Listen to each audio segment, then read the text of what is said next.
Uh, my name is Louie Basilio. I've been working with the vets. I've been working with the vets for the last 20 years. I'm a ex-US Air Force and National Guard, and I'm still dealing with vets. I'm a full-blooded Kapampangan, not Tagalog, it's a Kapampangan. I've been dealing with the HIV people since 1993, and we've seen a lot of them come and go. And at the VA, sometimes they don't know how thank you, Luis. They don't know how to get into the system. The only thing the vets, if you happen to meet some vets, is go to the VA, because we only treat veterans. Go to the VA, bring in their DD-214. The DD-214 is the discharge paper. That is like as important as the Social Security card. If you don't have those, you're in the yin yang. Yep. That's the next to the, so that's what, when we get discharged, like keep this one, make 1,000 copies. Because once you lose this one, you have to file a form, go to Missouri, get your record again. Otherwise, you cannot get enrolled. VA now is centralized. If HIV/AIDS patient coming from San Francisco, like, hey Louie, I need some of my meds.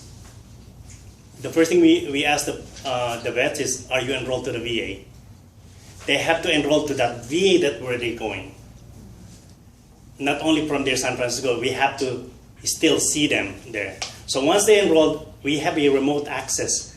If they're telling the truth, if the medication that they're taking, that's the right one. Because HIV meds, they're not that cheap. One bottle sometimes costs $3,000. And we know some of the vets, they sell them outside. That's why we don't want them to be like refilling every now and then. So some of our patients, what happened is like, hey Louie, I lost my meds. Which one?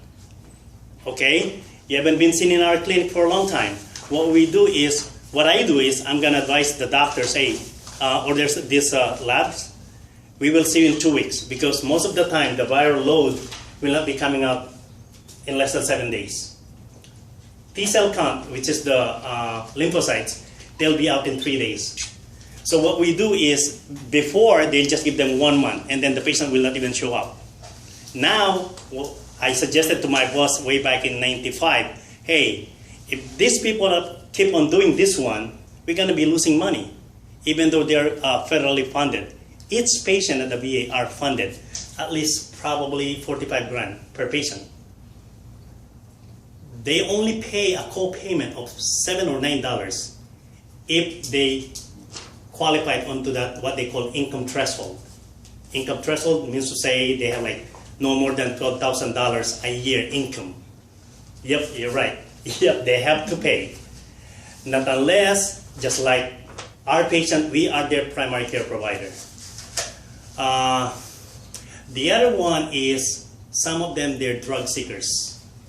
Before, we used like, yeah, Oxycontin, you're done. Tylenol 3, you're okay. But now what we do is, we consult them to the pain management clinic. They're the one who's gonna handle those. We have a psychologist in our clinic. We have a psychiatrist. We see patients every Tuesday at the West Los Angeles. The minimum is like at least 30 in that clinic, because we don't want to overload our clinic, so we can see them like 30 minutes increment. We have a social worker too. If you look onto that table right there, I brought some papers in which they're not being provided by the VA.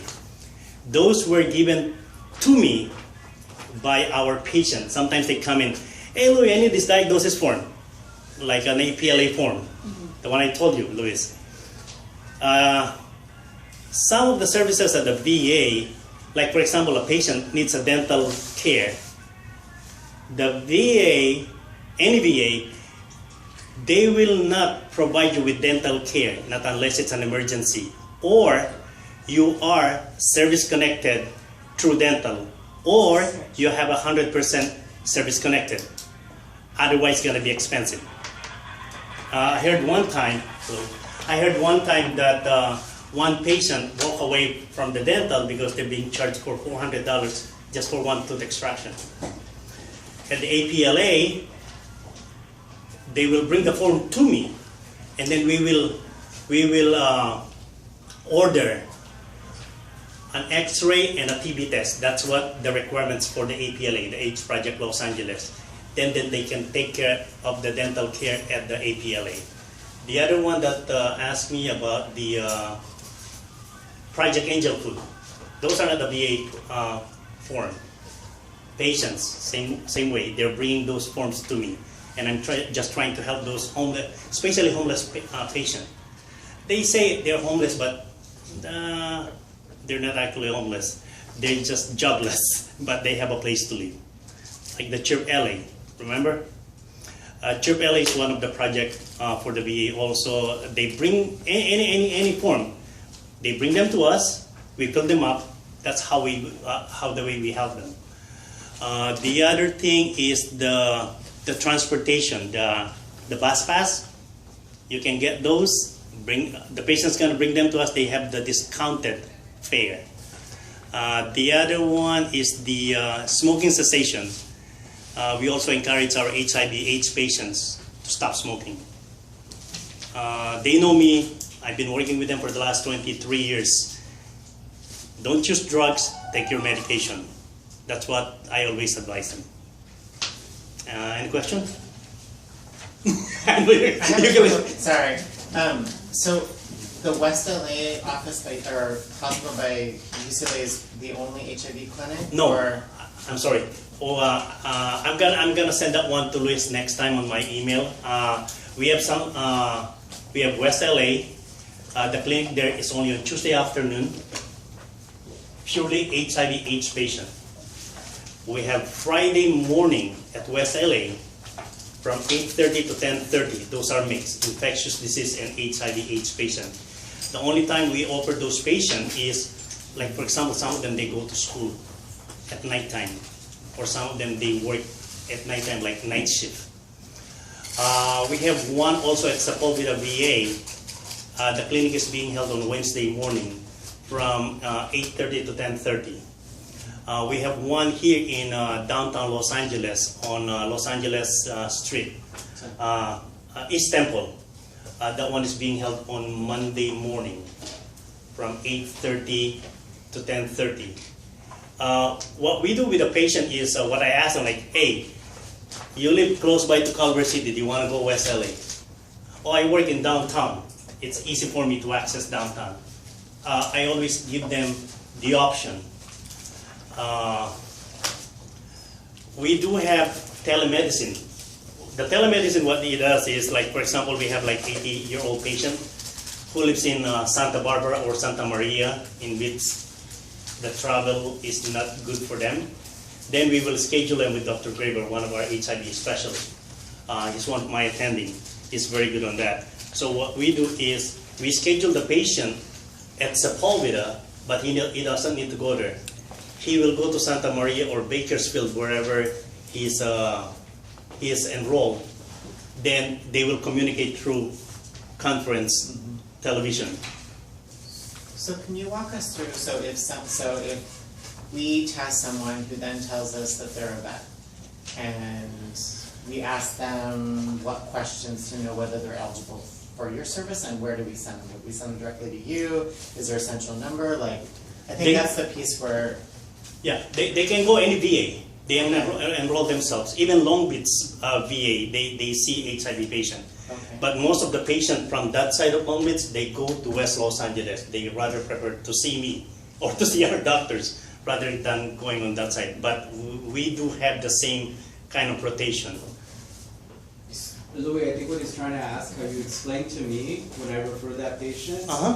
Like most veterans walk into a VA medical office, and the VA staff there isn't necessarily aware of how to link in a positive point.